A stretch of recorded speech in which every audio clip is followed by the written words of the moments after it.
fell on his car or fell on him or something, and he thought somebody was shooting at him. So he shot at his own car that had somebody that he arrested in handcuffs in the car because he thought they were shooting at him.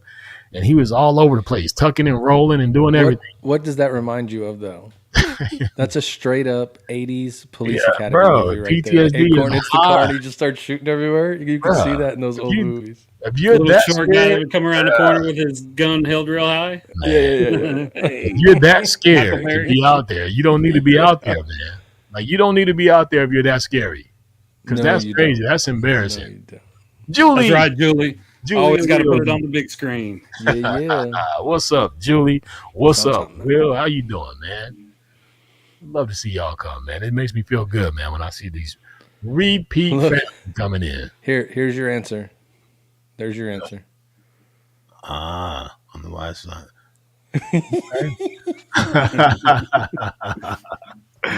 Dude, I think every time I talk to Willis, he's either just finished with or about to do a podcast. Man, Will's busy. He's busy. He's texted me and hit me up a couple of times. I'm like, man, by the time I realized I'm late, one. And then two is like, man, so much other stuff is going on. So I'm going to make time because Will's going to hit me up and I'm going to get on this podcast with him and co-host with him. Yeah. So what's going to happen is you're going to see the Homefront Network. That's coming next. Okay. It's got to come. It's got to come. Yeah, I need like an early warning, man, so I can move time for it.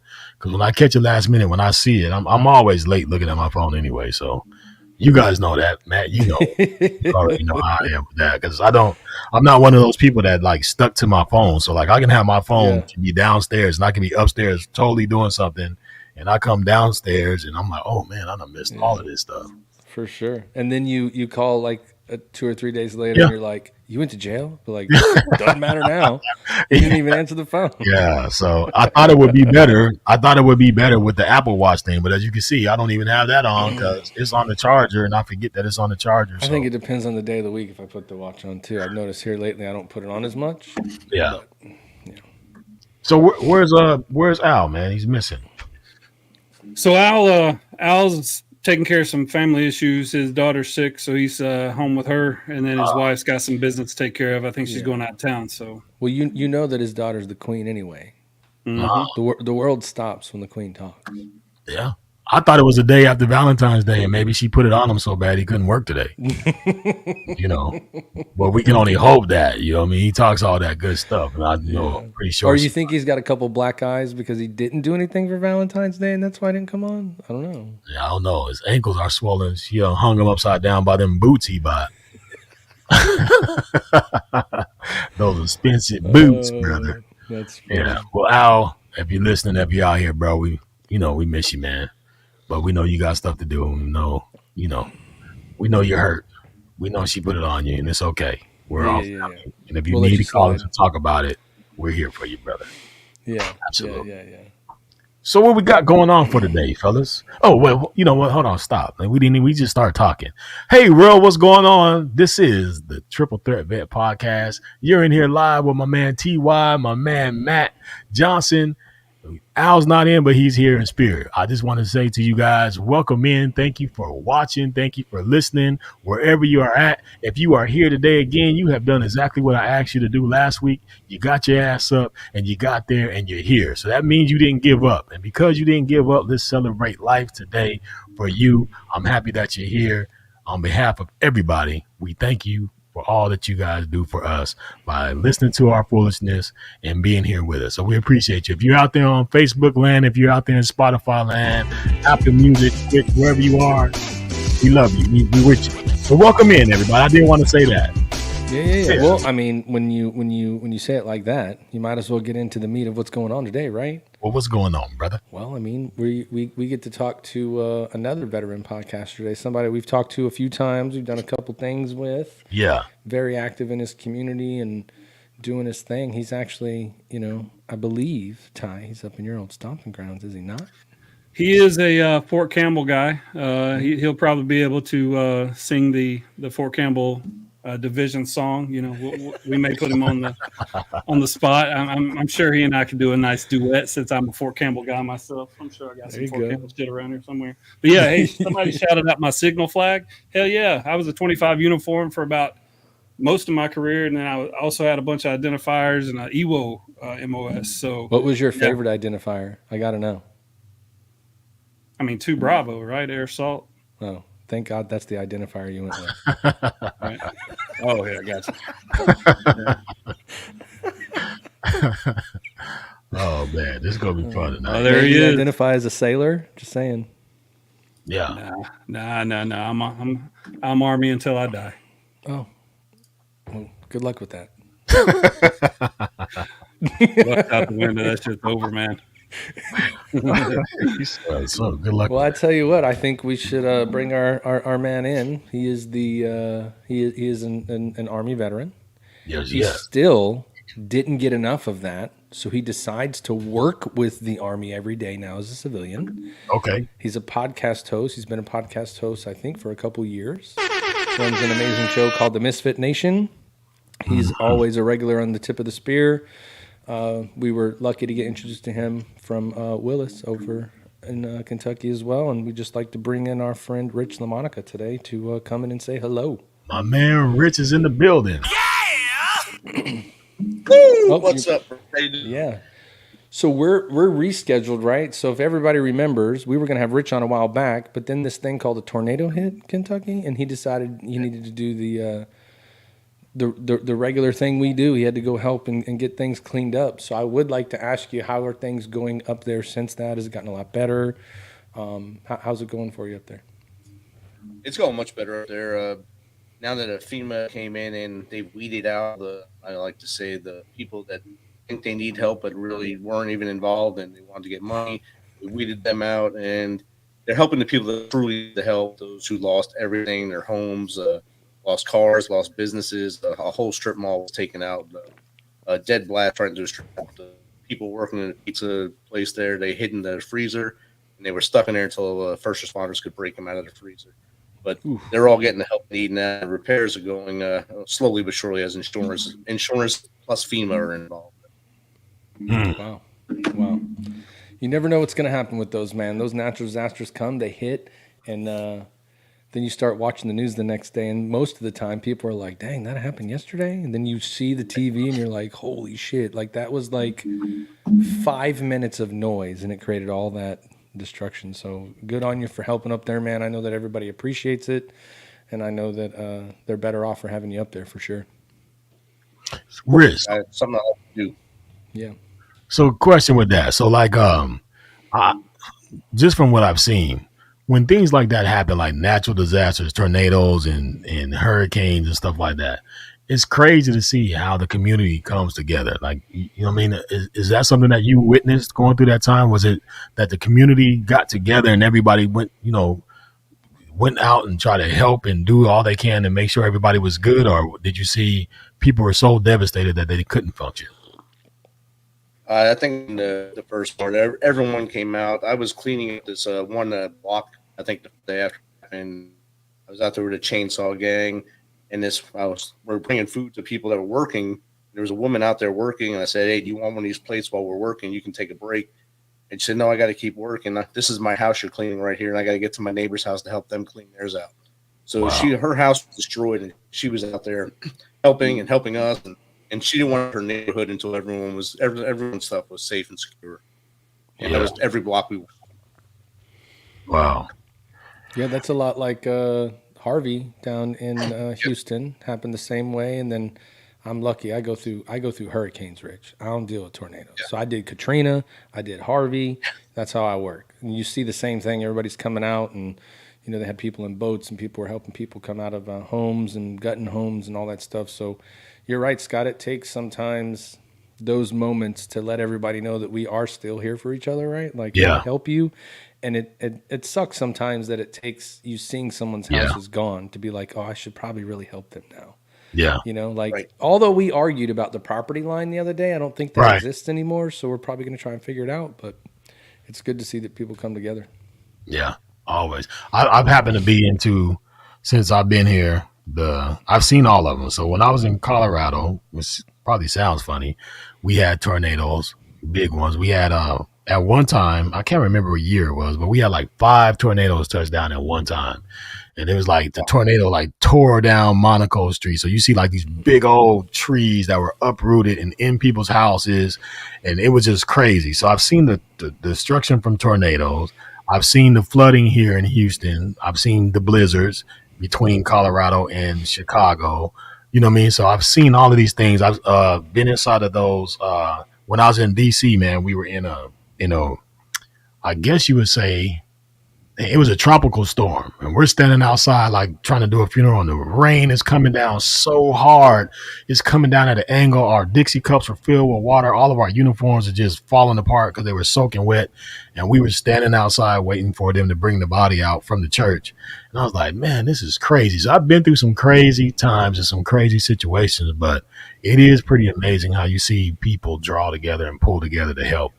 And I know me and Ty talked a little bit today about how people are separated, racisms and stuff like that. But there comes a point in time, man, that stuff doesn't matter. And I think in the beginning of the time, it didn't matter. It's just that people got into their own ways and all that. But that's here nor there. We're going to talk about something else. But I did want to just have that question on how is it when you're in that moment? How does that feel when people pull together and just are so willing to help each other out? I think that's just a natural thing for people. Yep.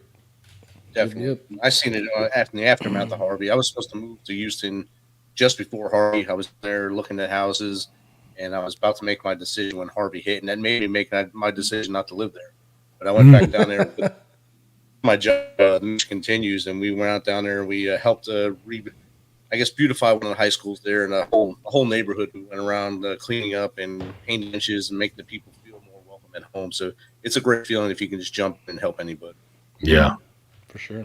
Yeah. Well, so Rich, tell us a little bit about you, man. I know we said in the beginning you're an Army veteran. Tell us a little about where you grew up, where you're from, what got you to join the Army, and a little bit about your Army career. All right. So I'm currently living in Clarksville, Tennessee, like I said earlier, right outside the great 101st Airborne Division at Fort Campbell. Joined the Army in 1993 after growing up in Jersey. I was the youngest of four children. We grew up in a railroad-style apartment where basically every room touched each other. There was no hallways, so that means no privacy, nothing like that. And I was in a room with three boys, the youngest of three, so you learn how to fight real quick, and learn how to take a beating, especially being the youngest and the smallest. Until my brother went in the Navy, I didn't know what a full plate of food was. And when he went in the Navy, he only got food, eat more, so it felt a lot better. But I think for my time, I'd sit with my dad on looking at our little 13 to 15-inch TV at the time. And there was always something with war on TV. It was probably either the Middle East or maybe the end of Vietnam. And I would say, I'm going to join the Army too. And my dad said, yeah, whatever. And I went to my first high school. I got kicked out. And I went to probably the worst high school in the city, Dickinson High School. All I did was I'm going to go in the Army classes. So all the shop classes, graphic arts, and anything that didn't take any real brain matter. And between junior and senior year, I was too young to join the Army on my own. So I had to go home and ask Dad. I was only 16 at the time, 17, going to be 17. Hey, Dad, just sign this paper, this waiver, so I can go to basic training between junior and senior year. He said, no, enough of us have been in the military. You're going to go to college. That's going to be a problem. I have no classes that I can take. I have no classes that I took to go to college. So you'll figure it out. So I went and signed up for 3 maths, 2 sciences, an extra English, so I can get all the right prerequisites to go to college. Somehow I got all that done, passed the SATs. I got into college, went to Burke College in New York for a year. Then I transferred to St. Peter's College in Jersey City, played football for 2 years. And then I decided that college wasn't for me at all. I'm old enough now. I'm going to the Army. So you said I'm surprised that you didn't do the whole switcheroo. Just sign the paper, go in anyway. Be like, I'll show you. I'm going to be good to go. No, I took you actually went to college. Yep, I played college football for 2 years, and I had a blast playing college football. And I walked on, and that was my out. Instead of studying as much as I could, I was hitting. So good. Yeah, that was awesome. Yeah, that's crazy. So Army, when you joined the Army, what did you join as? What was your MOS? What'd you do? Chemical operations specialist. So holy shit, chemical operations specialist. All the gas chamber stuff. We train guys like Todd to put their mask on so they survive in the on the modern air land battlefield if chemical weapons were used. I did that the whole career, all 22 years I was chemical operations. So it's something I guess I loved and I had a great time doing. That was the guy that we always hoped never had to actually apply the skills that they learned. We hope they never had to use those skills. Yeah.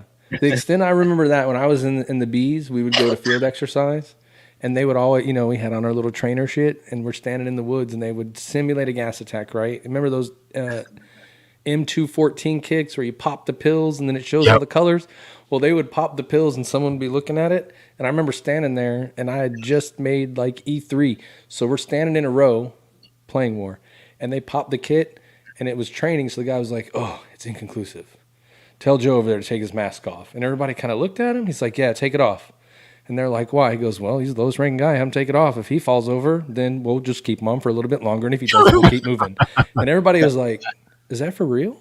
Like, serious? Like, we're just training, right? And they're like, yeah, we're just training. I was like, I gotta get promoted as fast as I can. I don't need to be the lowest guy in the line, dude. They're like, just pull it off real quick. Tell us if you smell anything. Yeah. I remember going to that gas chamber thing.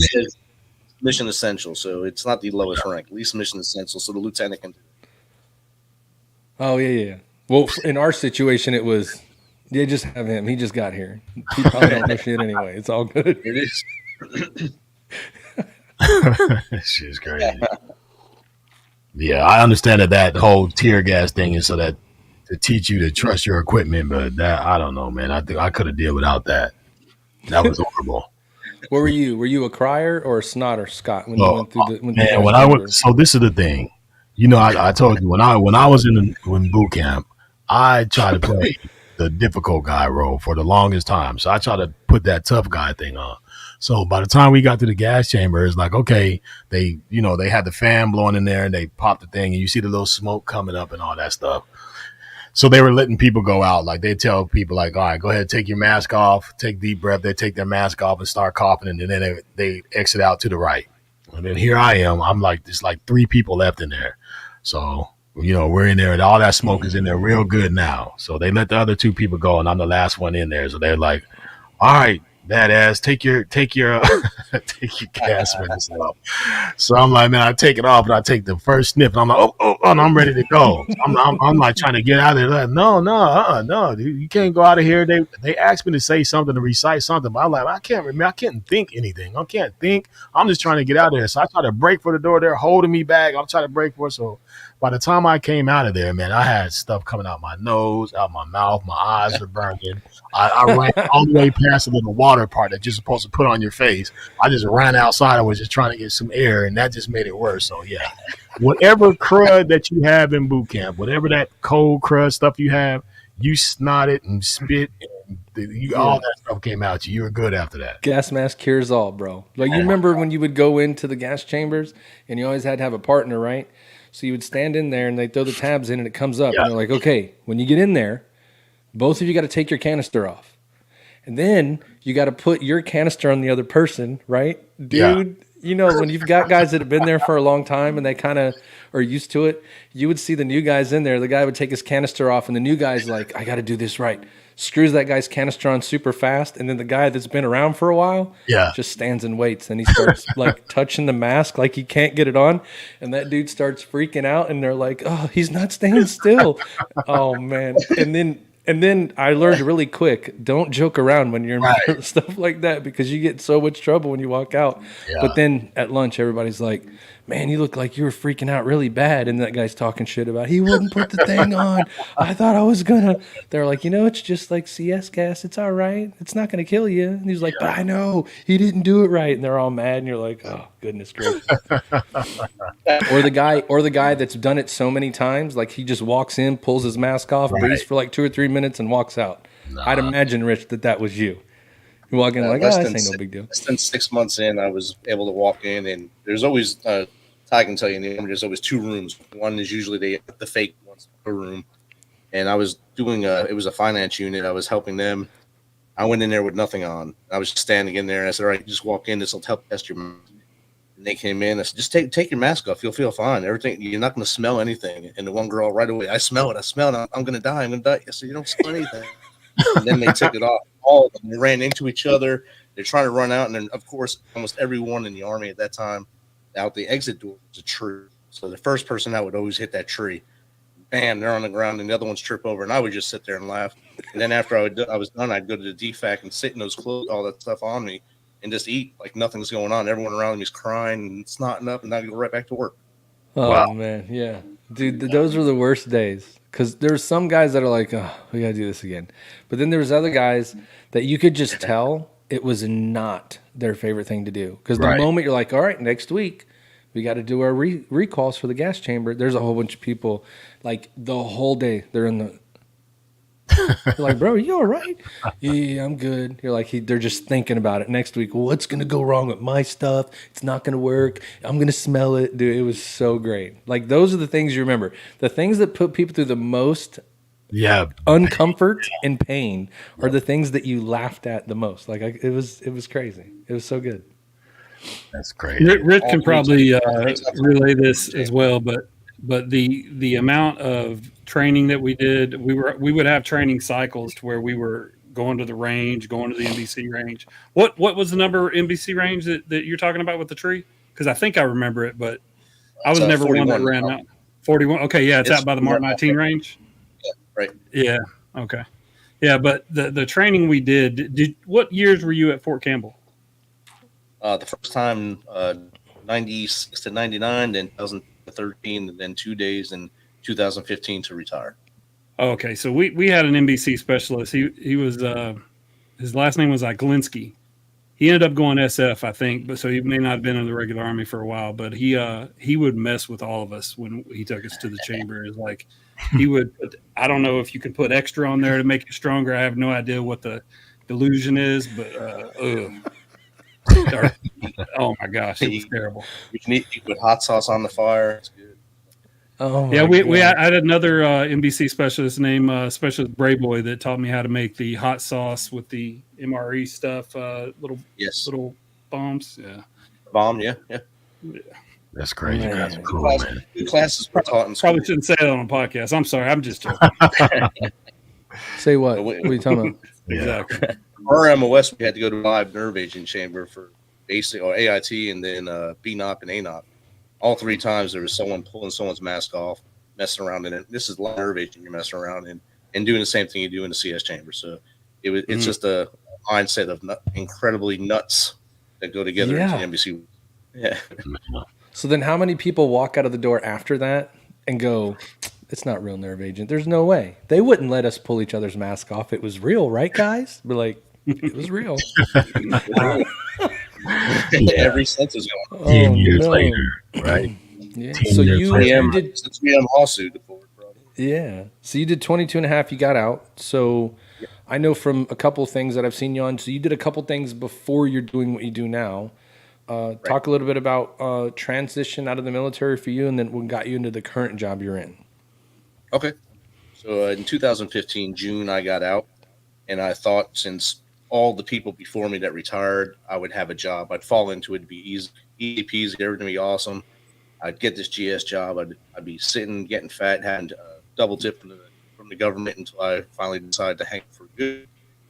But the problem was, after 20 years of being at war, there's a lot of people that weren't leaving those GS jobs. So they weren't really there anymore. So all the ones got filled by the people we were still filled. Nothing was there. So I took a whole year of just me looking for jobs and basically sitting in my house drinking with my dogs and going on applications, getting on USA Jobs, doing stuff, and reflecting on things and getting down on myself, saying, what's wrong with me? What did I do wrong not to get a job? And why is no one hiring me? Then I went on a retreat with me and my wife with Chris Cobb Frog Foundation. And the lady that was our host, she's like, are you looking for a job? I thought, yes. So we'll contact this organization. It's the mission continues, and they're based out of St. Louis. So I contacted them. They gave me a fellowship. Basically, I go and volunteer in my local community for 6 months, and my goes to Cross to work with. And while I was there, I was still looking for jobs. And so this is about halfway through that year.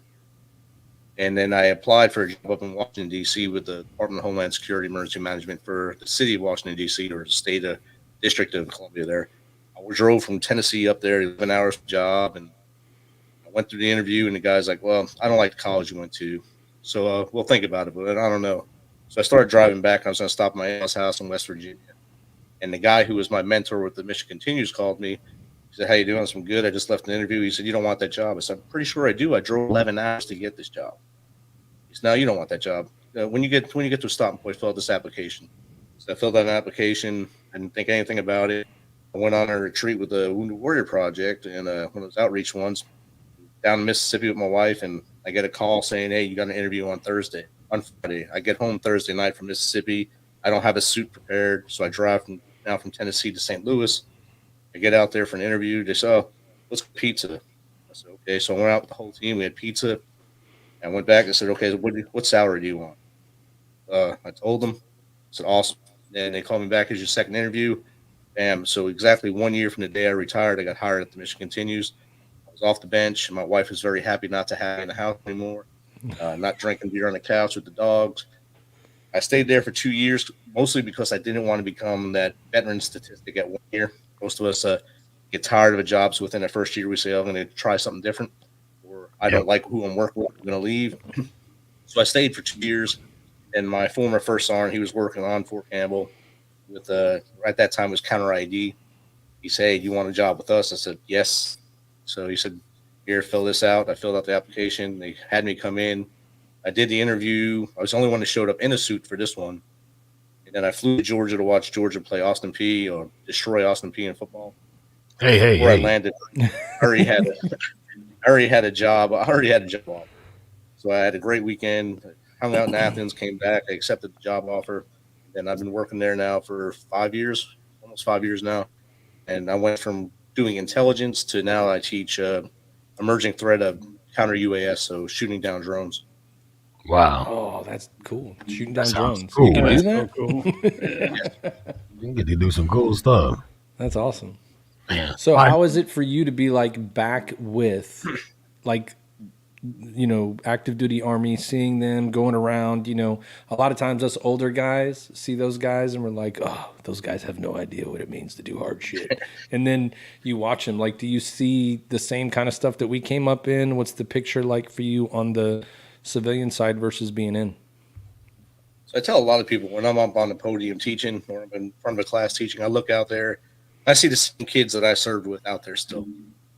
They're doing the same stupid stuff that we did. Every face, like I can relate to someone I served. So that's this guy, that's this guy. And then I go back into our office and it's all retired dudes in our office, 3 7s and a sergeant major. So we just go, it's like sitting in the locker room all day talking with each other, just talking crap all day about people. Then, you know, there's some things that throw you off, like the frosted tips in guys' hair, or maybe their nails being done and manicured, or some of them just not doing anything that we did, or no NCO showing up to a class. That's not something that ever happened when I was in. NCO was always with your soldiers. But like this last 2 weeks now and 2 more weeks up here in Indiana, I'm in the field with these guys on hotel. When I go out there with them, I train them before they go out, and then we go out there and we're flying against them to see how they react. So I can harass them as much as I want. And then I go back to the hotel and hang out.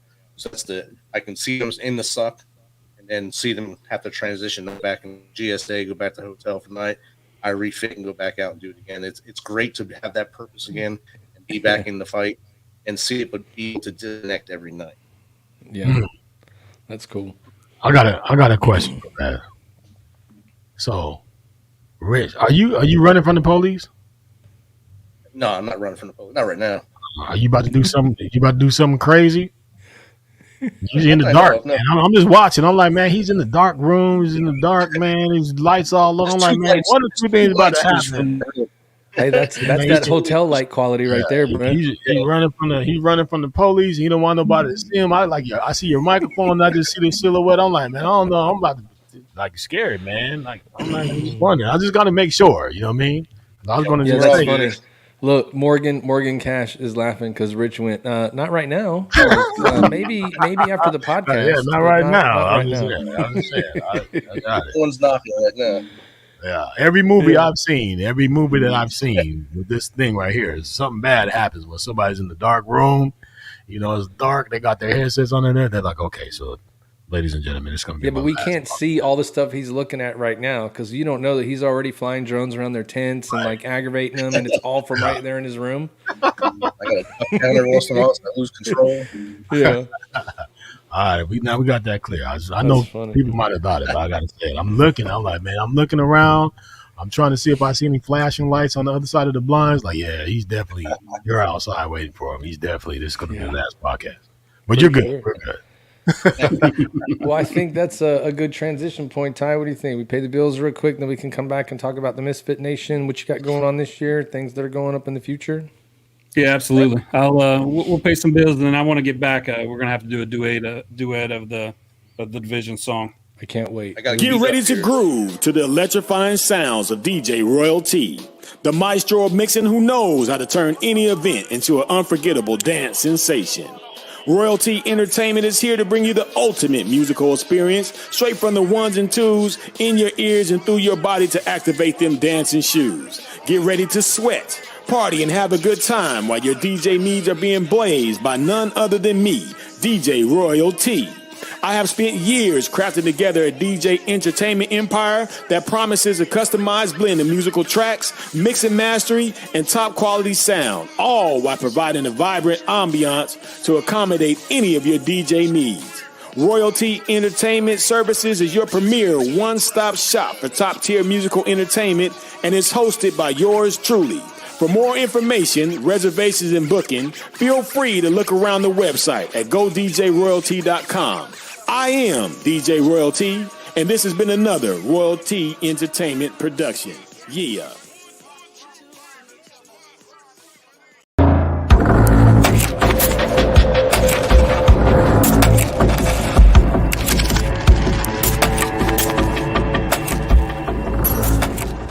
Gear up in style wearing Got Your Six apparel.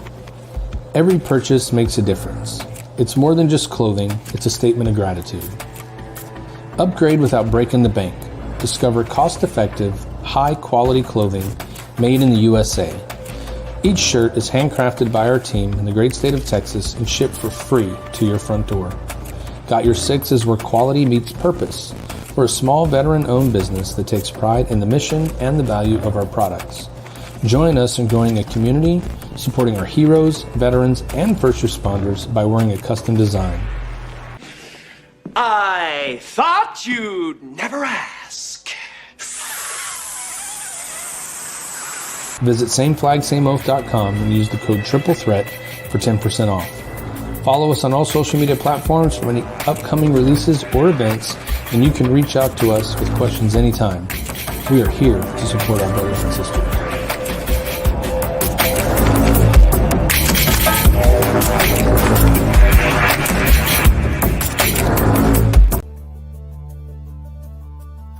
Hey guys, Mac Birdie here. As rates are dropping, if you purchased your house a year and a half ago and your rate is over 7% using your VA home loan, give me a call today, fill out my quick form on our website. We will get you into Earl interest rate reduction refinance loan. I will save you 2 months of mortgage payments and then get you a lower payment after that. Best part about this whole program is just for the VA home loan, and after 7 months of payments, 210 days, we can do it again as rates continue to drop. Give us a call, veteranmortgagesolutions.com. Go to my website, fill out my quick form. If your rates are over the 7%, we'll get you into Earl and save you money today. And 2 monthly payments you will not have to pay. Have a great day, everyone. God bless.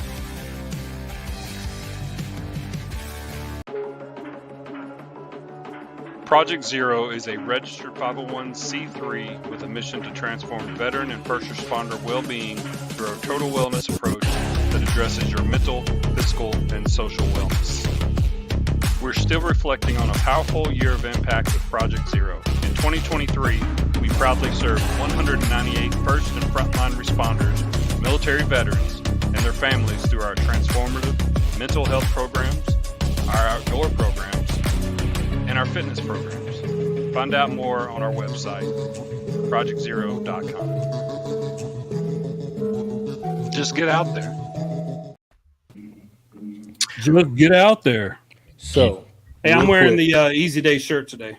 There you go. I'm wearing the new design there. How you like that? And then we've got our old fashioned friend in the building. Oh yeah, I got to get that old fashioned. I don't have one of those. Yeah. So real quick, so we've been sending shirts out to all of our guests. So if you've been a guest, you're going to get a shirt. It's come in. Some of them, are getting there and arriving. But I did just get a message from one of our guests, our friends, Christian Stover, out in Florida. He got a shirt. He said he loves it. But more important than that, his daughter just got accepted into Florida State University tonight. So congratulations, Bella. Glad to see that you're going to be a Knoll. There'll be another Knoll in the family. And congrats to you guys. I know you're proud. Yes, Yeah, absolutely. Congratulations. Yeah. No, I wanted to say real quick too before we bring Rich back on. I wanted to shout out his crew. So I watched his podcast tonight beforehand, and he had a legendary consultant on, Mr. Shelton, I believe. I asked a question over the show, and I said that was an EWO, so basically made fun of me and told me I was stupid for being an IT guy. But this guy right here that he had on his show, man, he was amazing. And I'm definitely going to call him tomorrow. But the whole crew there, Raymond, Samantha, Jake, and Steven, I love the way they kind of gel together and they do their marketing. They have Jake Holland is the resident hillbilly. I can identify with that being from Kentucky myself. So just shout out to the MisFitNation for all the good work they're doing. Appreciate you very much. And it's an honor to be with you on the tip of the spear, by the way. Yeah. Go Bella. Yeah. All right, let's bring Rich back on. I got a couple questions for him. Yeah, I heard Rich say that he was watching Georgia beat up on Austin Peay. So now that my son is going to be going there, that's going to be a personal thing for me, man. I didn't know that they played them teams. That's going to be tough, but I'm rooting for him, man. I'm rooting for him. So yeah, that's like game 1 or game 2, right? It's going to be a different kind of hurt because they're going to get their ass beat every time they go to Athens, or you think they have a chance? I'm gonna say this, man. Whenever you have a Blake in the building, I'm going to say you have a chance. Okay. But I will say, because Georgia is a powerhouse, it's going to be tough. I think it's going to be eye-opening, that college experience, being able to play some of these big power teams. But we'll see. I mean, Georgia had to start somewhere, so I don't believe it's going to happen overnight. But I'm expecting big things for them. But I don't. Hey, we'll see what happens. Yeah, absolutely. Think about it this way: crazier things have happened, but either way, every time they go to Georgia, when they come back home, Austin Peay is going to have a very nice weight room here, a very nice spa over here, right, a very nice hot tub over here. They're going to be getting paid to get that ass whooping. Yeah, for sure. Yeah, absolutely. That's why a lot of those teams say they do it now. They're like, oh, the payday's worth the beating. It's all good, and we're on TV. Our kids get to go home and tell their mom and dad they're on ESPN. Absolutely. All good. So, Ty, are we doing this? We're doing this duet or what? I'm ready. I want to hear it.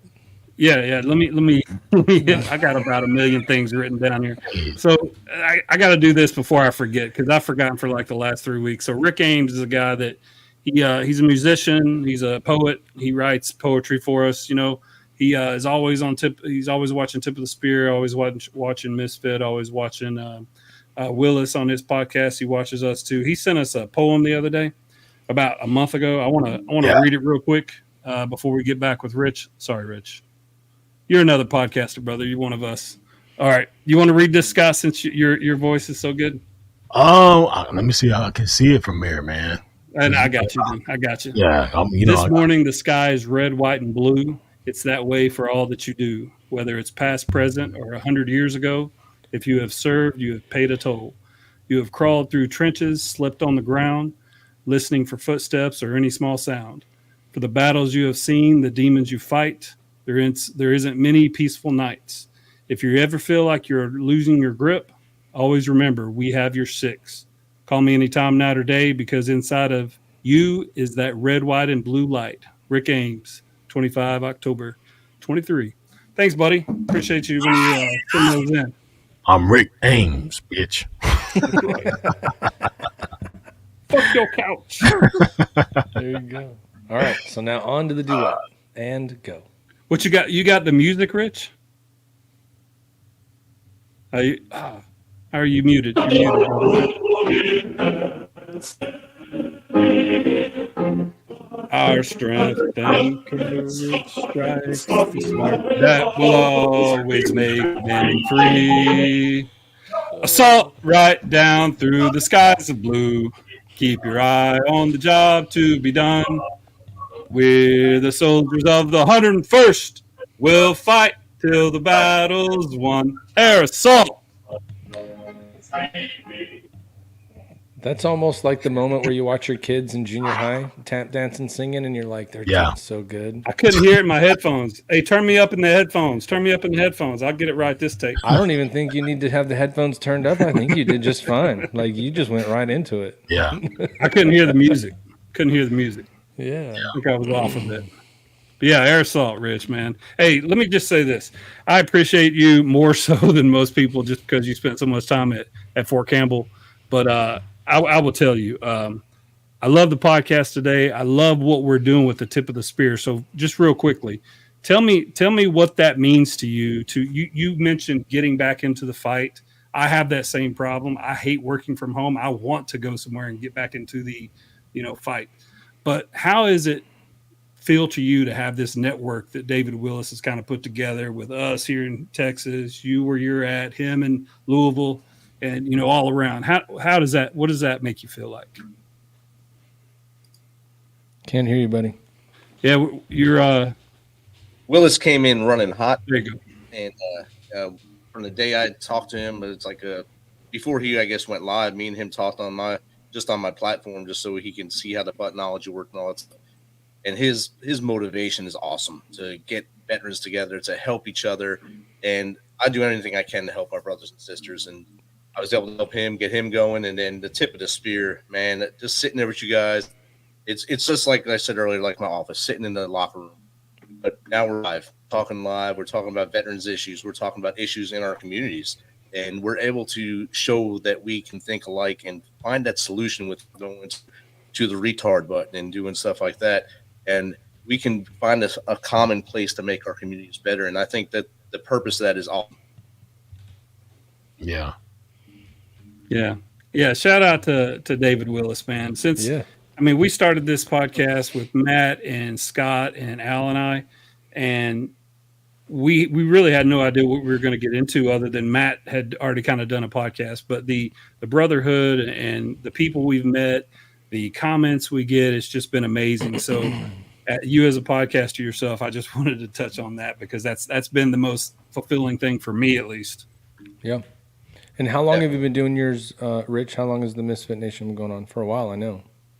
This is the fourth season, so the fourth year. I end my seasons at the end of December, and I start in December. I start in January for the first episode of the next season. Nice. Episode 367 I just recorded tonight. Wow. That's pretty awesome. You said, what was it? Season what? I'm season 4 now. Season 4. Wow. Okay. 367. That's a big number. Yeah, man. Yeah. So tell me what got you into doing it, though, in the beginning. Why did you start doing it? Because really, I don't know, 3-4 years ago is when you started to see that stuff come around, and it really wasn't as big as it is now. What got you into doing it so long ago, I guess you would say? I had just finished my master's degree with Georgetown, and I figured I had about 8 hours left in my week that were not accounted for at the time. So I just started messing around, seeing stuff, and seeing what I can do. And I said, I can start a podcast.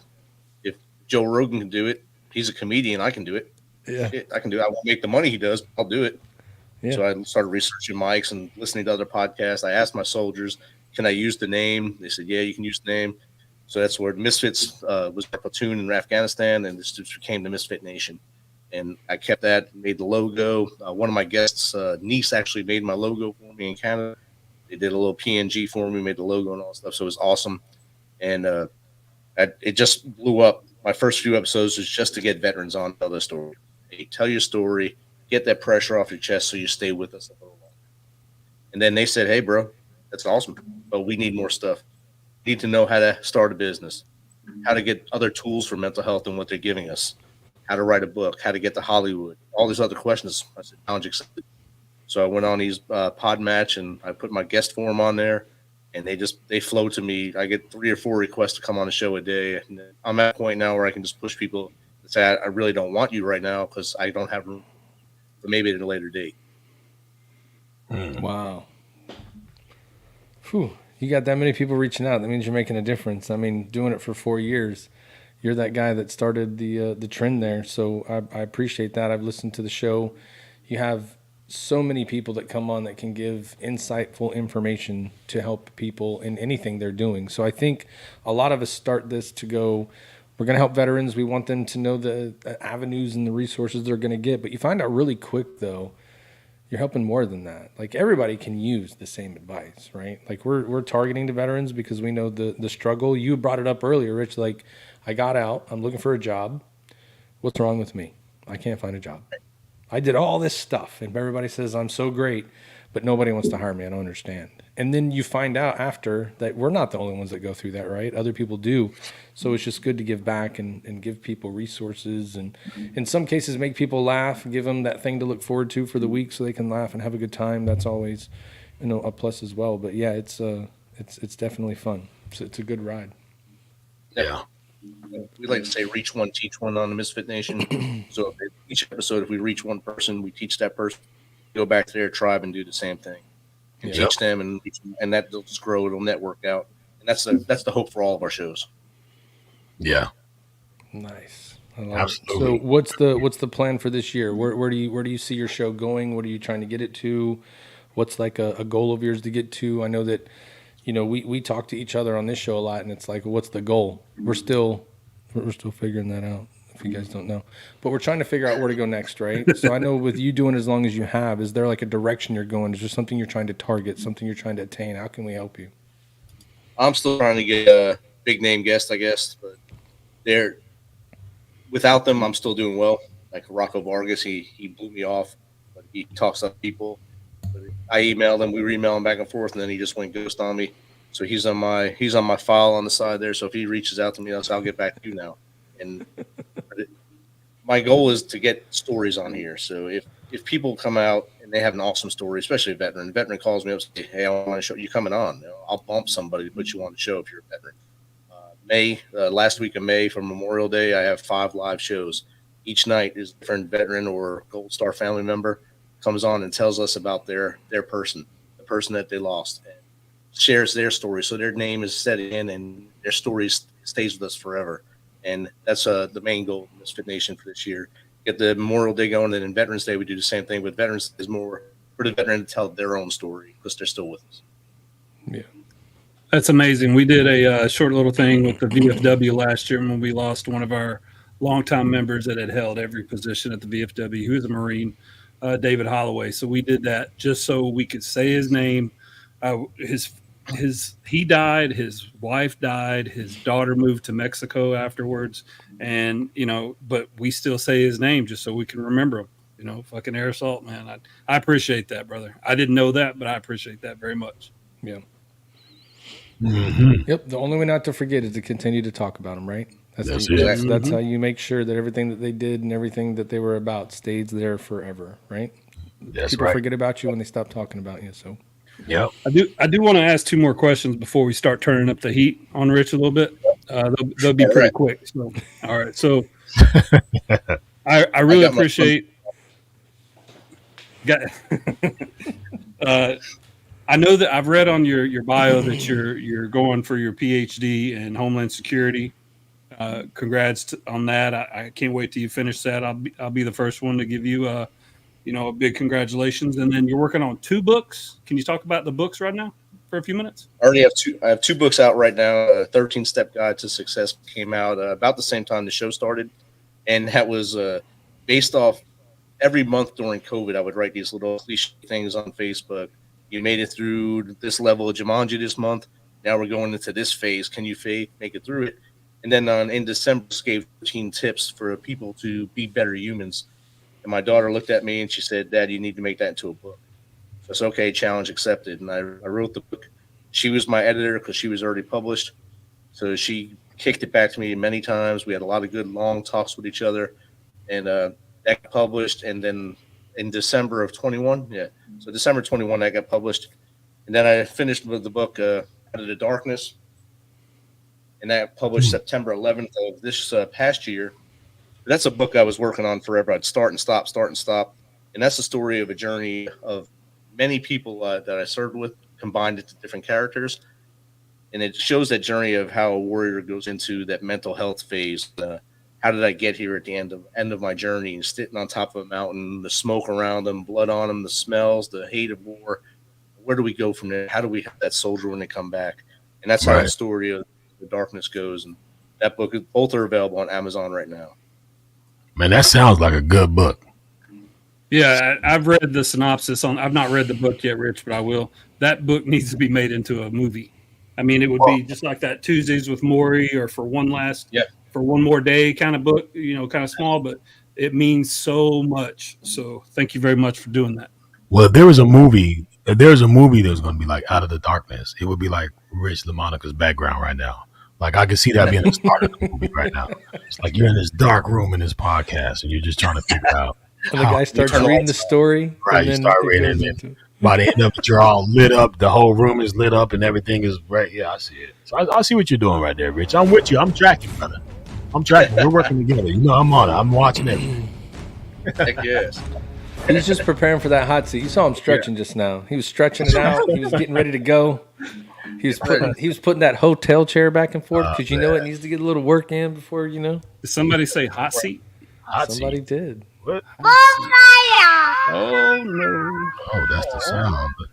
That's the sound of the fireman coming in. Yeah. So, Rich, are you ready for this? Yeah, I'm ready. Okay, I need you to get your stuff ready. I got to do a little costume change real fast because I can't get the heat unless I have my heat hat on. Okay, here we go. Switch it up there. Now I'm ready. All right. Ladies and gentlemen, this is the DJ Royalty Hot Seat Moment. I am here with my man, Rich LaMonica, in the building. This is the Triple Threat Bet Podcast. If you don't know, you will know soon. We are now going to go into the session that we call the Hot Seat. I will be giving my man 10 questions. 10 questions. It doesn't matter what kind of order they go, how they go. Some you might have heard before, some you may have not. I'm pretty much going to tell you if you haven't heard some of these. I prepare these as I talk to the guests, so they're just kind of like on the spot. So here we go. We're here with my man, Rich. Rich, you ready? Ready to go. All right, here we go. In your opinion, what is the biggest issue in the world today? Communications. People do not talk to each other. They talk to keyboards. You need to look people in the eyes and talk to people, and that solve a lot of our problems. Besides hiding behind a keyboard, get outside, look up 3 inches, and you'll find a whole new world and love life again. My man, I like it.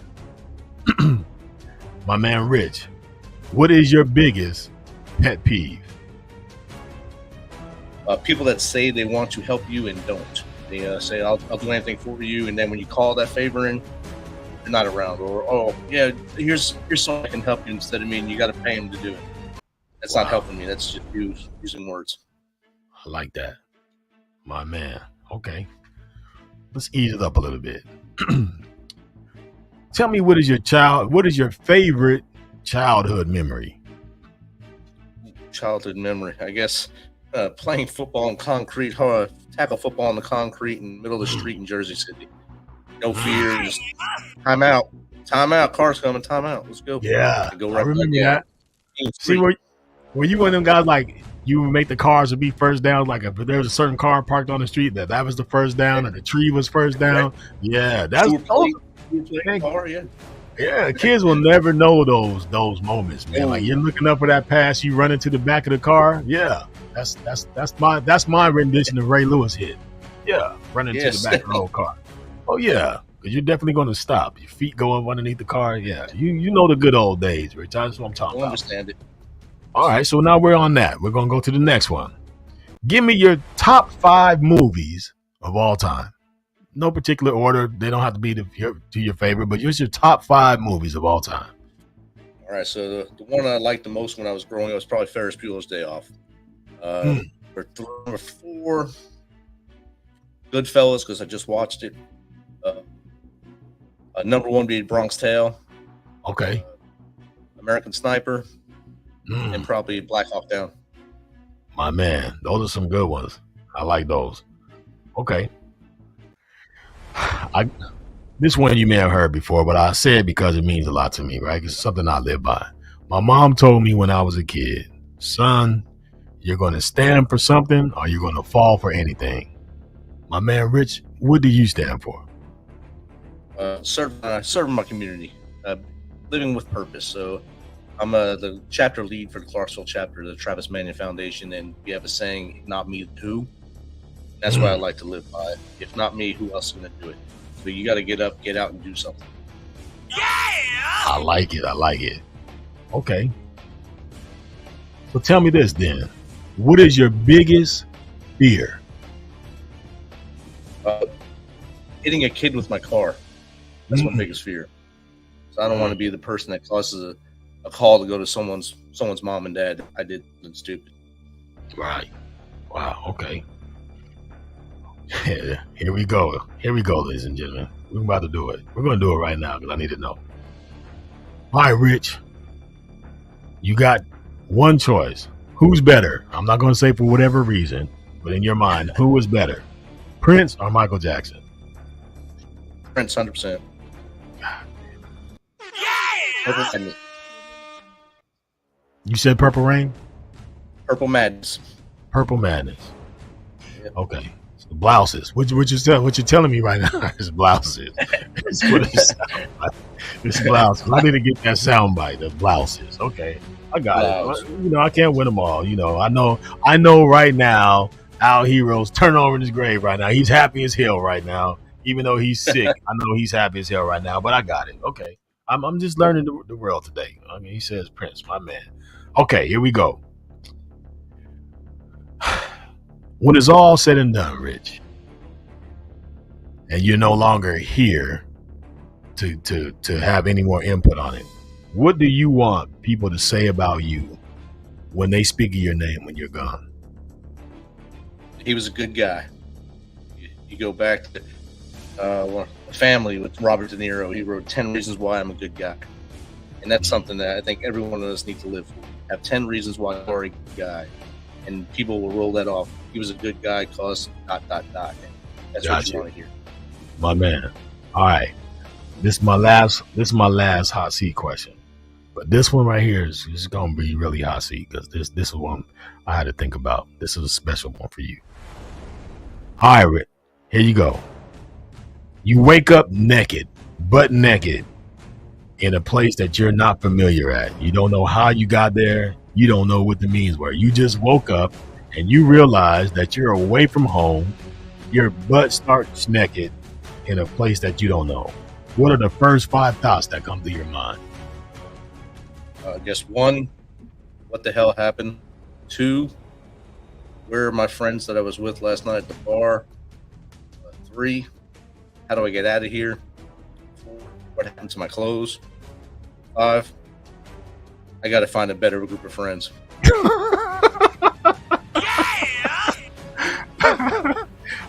Do you check yourself? Yeah. Oh yeah, definitely. I was waiting for him to say, "Did I have fun doing it? Like, was it a good time?" Right. Similar situation happened to me tonight. Mike Tyson lost his belt. For sure. Well, my man Rich, you made it through the hot seat. I appreciate you, man. I appreciate you just being a true sport of the hot seat, man, and answering all the questions. I hope you had some fun with it. I hope it was a little bit, made you think a little bit, but cool, man. That's what I'm talking about. That's what we're here for. Yes, sir. So, by the way, because now we're at that part of the show, I just want to know if we can pull the graphic up to see if I or Julie was right about who won the Super Bowl.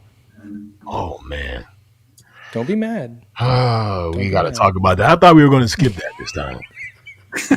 You know what? One week I got one right, dude. You know what it is, Matt? This is the thing. I purposely think that there is a voodoo on me on this thing because I've never been this much wrong on football ever. And it seems like everything that I say, the opposite happens no matter how it happens. For one point, I was like, you know what? This is going to be the first time that I said something on the podcast about in reference to football, and then it worked. And then guess what happens? Overtime comes, and I'm like, oh, snap, here we go. And sure enough.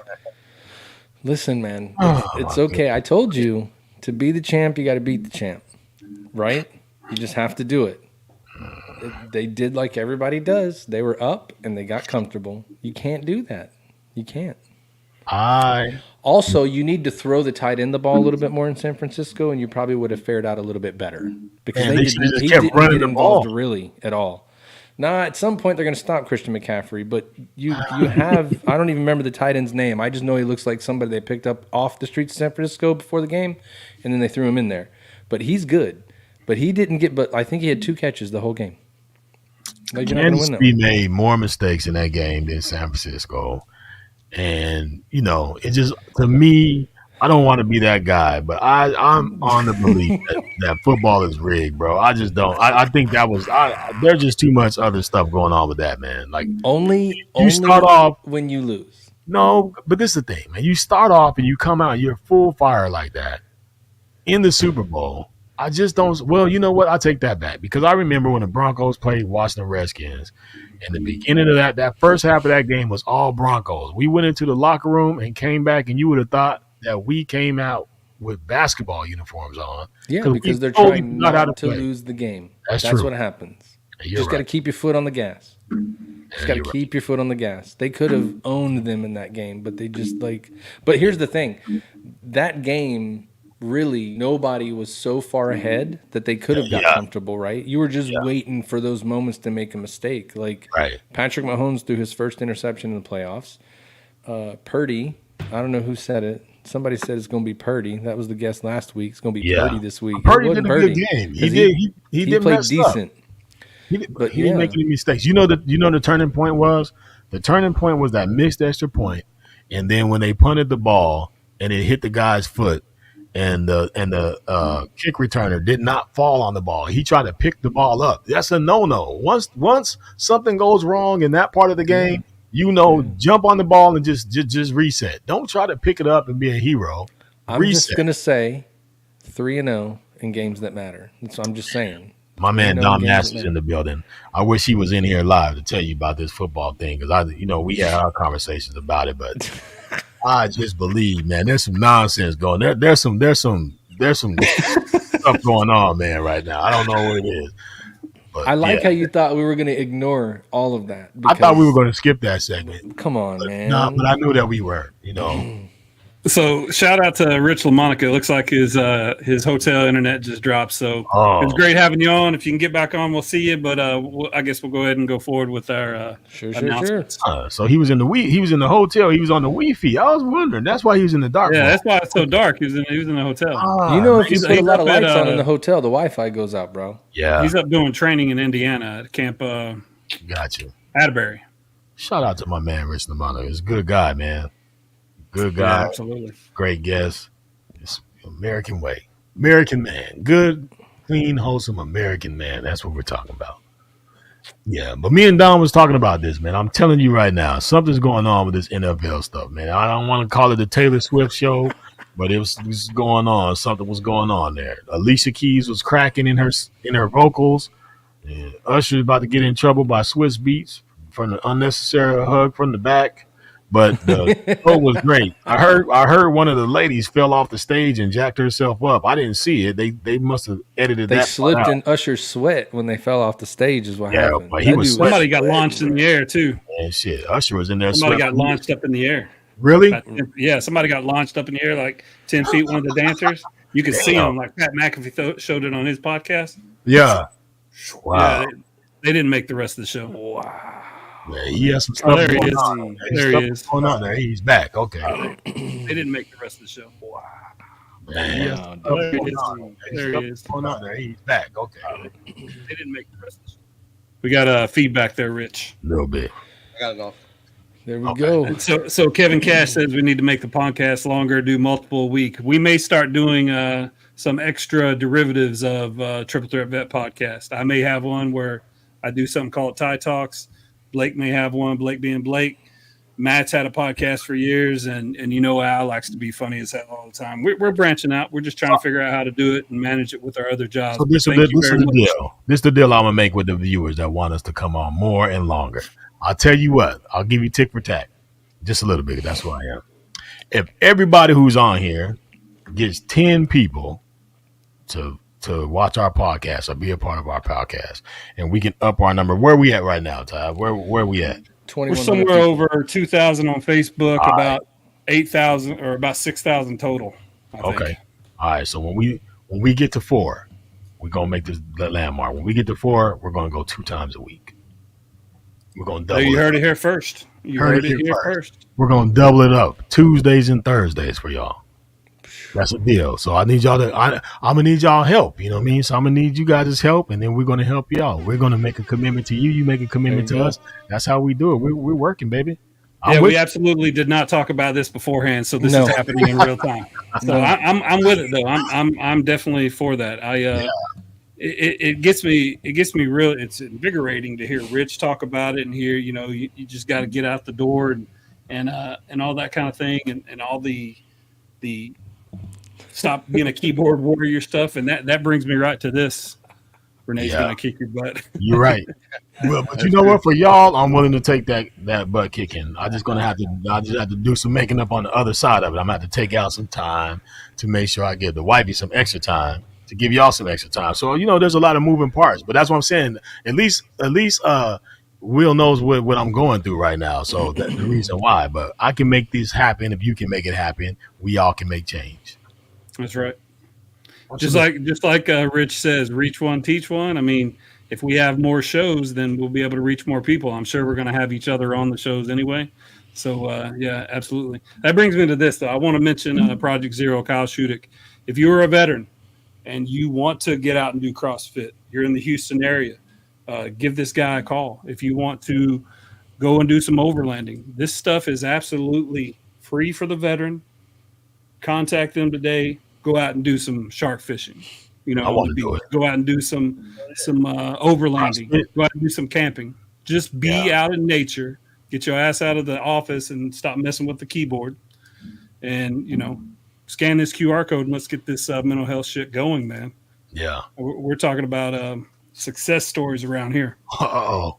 Speaking of success stories, one little quick thing that I didn't mention to the guys earlier. This is Dr. LaShondra Jones. She's a U.S. Marine Corps veteran. This is the Houston Military Affairs Ball. So this is all the people in Houston, military. Hey, check it out. Let's all support this event. This information is on our website, on our Facebook. So click it, get into it. Let's see what's going on there. All right. You seen it. My wife said, that's a tall order, Mr. Blake, meaning that. Ooh-wee. Yeah. So I'm letting y'all know now. Here, you heard it from me first. If we get there, then I'm going to make it happen. That means I got to do extra stuff to make the wife happy and extra stuff to make you happy. So we got to be committed, y'all. So I'm ramping it up. Look, Julie said, take Willis with you. He's been super annoying this week. Yeah. That's right. Oh man, that's so funny. We love you guys, man. This is fun. Like I said, this doesn't feel like work. This is man, I feel like it's our calling to do.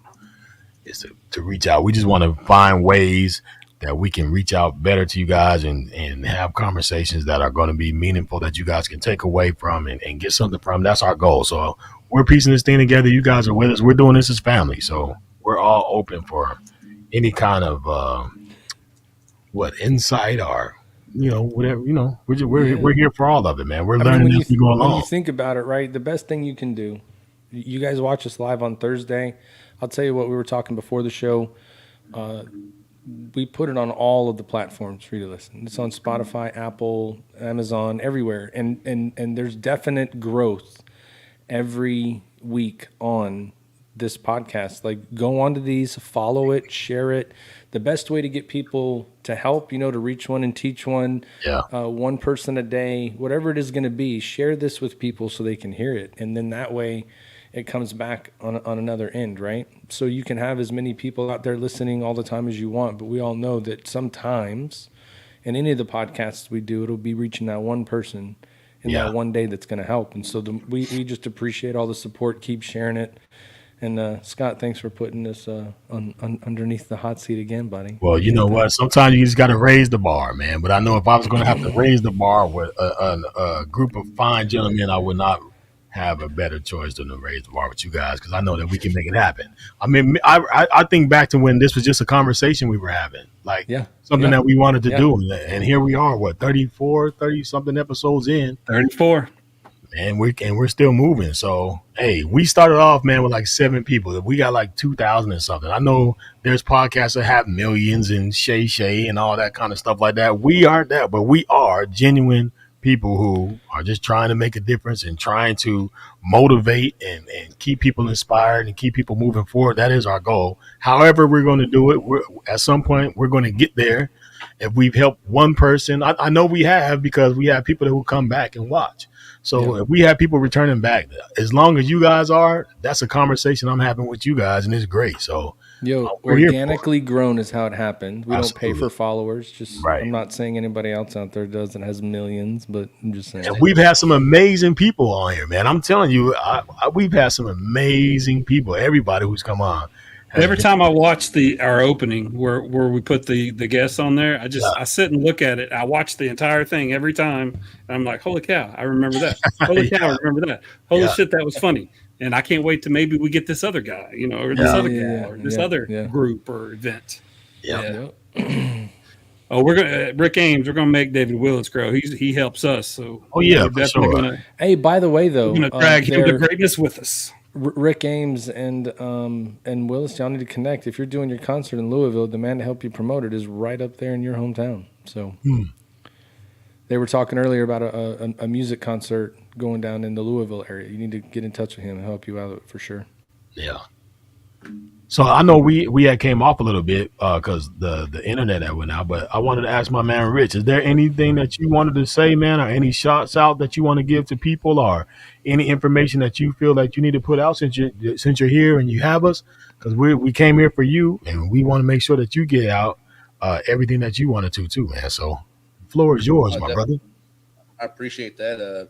Your followers are welcome to come to the Misfit Nation, become the Misfit Nation followers though at misfitnation.com or on every platform. We go live Sundays, Tuesdays, and Thursdays at 7 p.m. Central, 8 Eastern, and 6 at other time zone in the Centrals and the mountains and stuff. We have great guests. Try to get as many veterans as possible on there, but continue to support Triple Threat. Continue to support all the veteran activities, and help us help you, so we can, if you have ideas you want them to put on or me to put on, let us know, and we will definitely get those ideas out there and tell them, get that information out so the world can hear it and get more people. Absolutely. I think he get a yeah. But Ty, I had the Chiefs too. Huh? I had the Chiefs too, so I won this week. Yeah, man. I see he's holding his slide up for like a long time. Like I know why he's no. I got distracted. My computer wasn't working. No. It worked just fine. It worked just fine. Yeah. I can take a hint, man. I know what's going on. Yeah, we know. At least he tried to put them in somewhat alphabetical order. Yeah. I like him because of the name. Yeah, there's the records. I mean, not that it matters or anything. I was 11-2 over the playoffs. It's all good. You like how Ty does that? Not that it really matters or anything, but I was 11-2. You guys suck. See you next year. I'm used to being really good at picking sports, so it's all good. So nothing's really changed. Scott's the only one that's in no man's land right now. Is that what you're saying? Yeah. I mean, I don't want to go back to it for a third time, but yeah, here's the records for the playoffs. Hey, I'm good with that. I finished that. I improved significantly over the regular season. Well, I'll tell you what. See, I'm always about a good comeback story.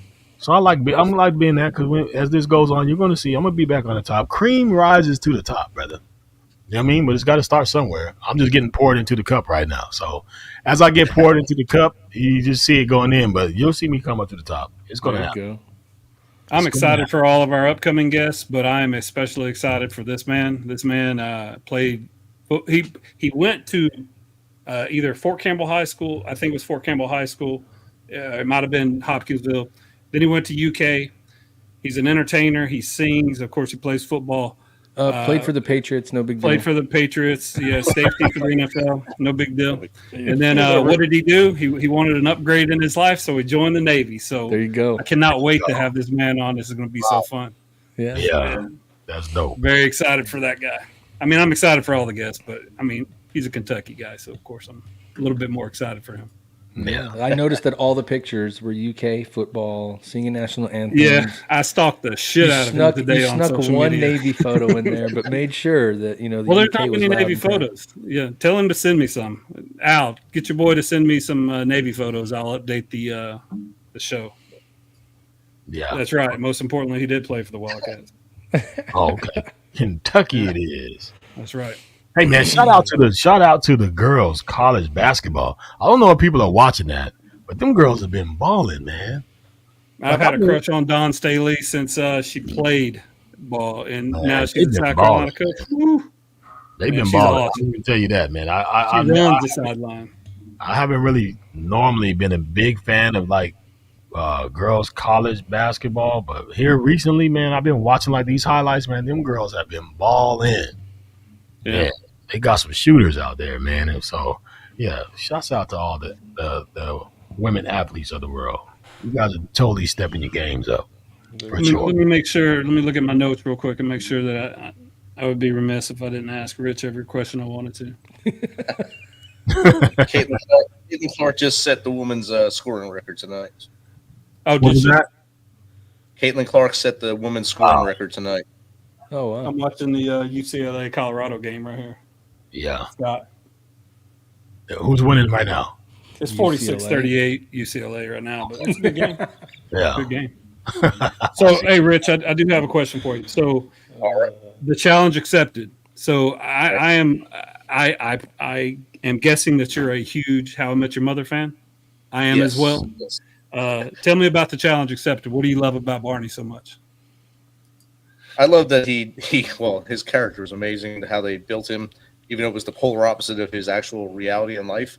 But not the womanizer part of it, and maybe when I was a youth, it was good, but not now. That's not a great thing to do. But everything else, they told him he could do something, that's what he did. I was told I shouldn't go past the master's degree, so I took that as a challenge, applied, and got accepted for a PhD.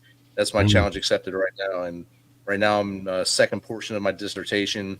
Hopefully by the end of this spring semester, I'm up to defending it, and then I'll be fighting to get that the funny hat on. Wow. Nice. That's awesome news, man.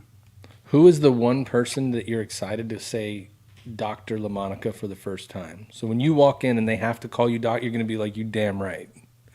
My wife. You call me. Call me the doctor of love. Oh my goodness! Mostly because she supported me through all this journey, so she can be the first. Whoa! We have to address this immediately. Rick Ames, don't you live in Kentucky? How can you? Oh man! No. This fighting. We need to rectify this. I still Read hate between Christian the lines, Laettner. Rick Ames. I still hate Christian Laettner. But no, Rich, it's been great having you on. I look forward to doing Tip of the Spear. I look forward to watching the rest of your podcast. Thank you so much for going on. Continued success with we'll definitely be watching ourselves. So continued success for your podcast and your PhD. I look forward to calling you Dr. LaMonica as well. There you go. Thank you. And turn some lights on in there, brother. It's too dark up in there, man. Turn some lights on in there. It's not the brightness this room has been the whole time I've been here. So they paid the bill today. Nice. Yeah, this is great. Yeah. Oh man. Yeah, well, I thought Al might have popped in, but Al must be feeling pretty bad. So lazy. Yeah, I was trying to kind of stall, but yeah, it's all right. You know, sometimes he's got to do what he's got to do. You got to take care of his business. How you got to take care of his business. You know. Definitely. All right, Rich. We will holler at you soon, buddy. Thank you so much for coming on. Appreciate y'all. Have a good one. Appreciate you, brother. Have a good one, brother. Yeah, well, that was pretty freaking awesome. Yeah. As always, you know, when is it ever not? I also hate Christian Laettner still. That's right. You're my girl, Julie. I watched that documentary about Duke and Christian Laettner. Dude, that was I didn't realize so many people hated him. And it's not just it's ridiculous. It runs deep. Hated him. So let me tell you a real quick funny story. So I'll tell you two. So I was born in Corbin, Kentucky. Naturally, I'm a huge Kentucky fan. In 1985 or 86, in order to go to the Final Four, Kentucky was playing LSU. So Kentucky, because of Don Redden with the LSU Tigers, Kentucky lost this game. LSU went to the Final Four. UK did not. My father, Carl Trosper, Marine, picked up our TV, one of those 25-inch TVs that's on the floor, right? Boob Picked up tubes. the TV. Yeah, one of those. Threw it down our split-level house. Threw it down the stairs. Busted everywhere. Messed up the staircase. Okay, so that's the level. And my brothers Todd and Toby can attest to this. That's the level of fanship that we have. We're some angry, fucking violent military men when it comes to defending Kentucky. So, all right, last thing I'll say about Christian Laettner. I was at my wife Sarah's house when I was in high school, and Sean Woods hit the running shot to make Kentucky go up by 1, and then they did not front the out-of-bounds guy, Grant Hill, and he threw the ball to Christian Laettner. Of course, they lost. I was the happiest I could possibly be in my life about a sporting event at that time when Sean Woods hit the shot, and then when Christian Laettner hit his shot. It was literally the worst day of my sporting life. I sat and cried on her driveway for probably 2 hours. Wow. And I'm not she ashamed to still say it. married you, so that says a lot, bro. Redemption story. However many years later, I meet up with my buddy John Sandlin in Maysville, Kentucky, and he's like, hey, we're going to go play golf. I ended up getting to play golf with Darren Feldhaus, doing off-track betting and all that kind of stuff whenever Darren Feldhaus is the guy that was guarding Christian Laettner. He played for UK, or he was actually standing near him. They should have fronted Christian Laettner and Grant Hill. Anyway. Did you give him shit? Hell no. We cried together. We got drunk and cried together. I'm like, nice job guarding him, bro. No, I did not say that. He's about 6'8". I didn't say anything bad to him. You couldn't jump higher? You're already 6'8", man, bro. It sucks, bro. It sucks. I understand. You're like up here, like anyway. That had nothing to do with veterans, but yeah, other than me, yeah. That's funny. Yeah. Well, fellas, that's about all I got. Comes a time in every man's life where he has to say goodbye to a few things. Sad as it may be, but it is that time. This is the Triple Threat Vet Podcast. I am your man, DJ Royal T. You have been entertained today by my man, Matt Johnson, along with my man, Ty, and my man, Rich LaMonica was in the building today. Hope you guys had a good time. Hope you guys got something out of it. And I hope you guys come back. I made a pact. You bring them in, and they come and watch. We will give you more. That is my promise today to you. Today is the 15th of February, the day after Valentine's Day. I hope you guys had a good Valentine's Day. If you didn't have someone else to love, I hope you loved on yourself. If nobody tells you that they love you, I'm going to tell you, I love you. It feels good to say it. Sometimes just say it, you know what I mean? Even if you're down and you're depressed, I'll tell you this. Go to the mirror, look in the mirror, and just say, I love you. I love you, man. Even if you say it to yourself. Because if you love yourself enough to get up and keep going, then you definitely will see a better day. I guarantee it. We've all had bad days. We've all had good days. But you have to love yourself enough to get your ass up and keep on moving. I will tell you, you got one job. That's to get up and keep on trying. Right? That's it. And like my guest said last week, if you're not giving, you're not living. Give yourself another chance. Keep on living. That's my message for you today. DJ Royal T. This is the Triple Threat Vet Podcast. I'm bringing my fellas back in. My man Matt J's in the building. You guys, I tell you, you got it. Look, man, I'm wearing it. I keep it on every day, man. I go to my man's website. I get me some stuff, and my gear is fresh. I stay fresh. Is that what you say to the mirror, Rick Ames? My name is Rick Ames, bitch. Yeah, that's it.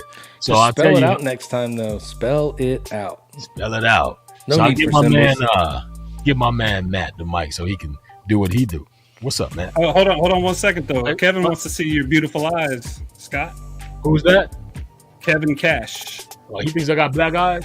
He wants to see your beautiful eyes. I didn't say black eyes. Yeah. I wear these shades, man, because I deal with these migraines, man. So when the light shine on me, it kind of irritates. So I throw my shades on. Yeah, man. There's all kinds of Got Your Six merch is available. Oh yeah, Go right here. Same flag, same oath. Get yourself some. That old fashioned, easy day, same flag, same oath. It's all available. Yes, sir. All available. And it's made with love. I'm gonna tell you, I know the people who make these shirts, and I know that every single shirt is made with a touch of love from my man Matt Johnson, alongside with his wife Becky, and my people. So I already know the quality is there. I wear it, I support it, I'm with it. I challenge you to do the same. You will not be disappointed, I promise you. It's probably ridiculous. I've shown Matt a wall of t-shirts that I have, and the only shirts that I wear, because I'm the original brand ambassador, are Got Your Six shirts. These things are comfortable.